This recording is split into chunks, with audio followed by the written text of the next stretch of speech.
Tandaan niyo po, sa lahat ng mga anak, walang anak ang nagtatagal ang galing nang hindi marunong tumanaw sa magulang. Walang anak ang nagtatagal ang yaman nang hindi marunong magpala sa magulang.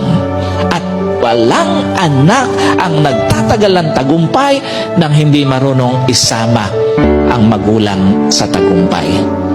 Pag ikaw ay yumaman, gumaling, nagtagumpay sa buhay, at naging masuwayin ka sa magulang mo, tandaan mo, hindi magtatagal yan. Babawiin ng Diyos.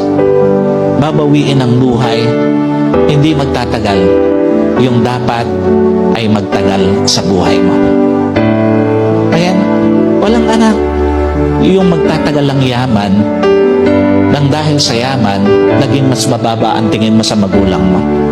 Walang anak ang nagtatagal sa tagumpay, nang dahil sa tagumpay, naging mababa ang pagtingin mo sa magulang mo.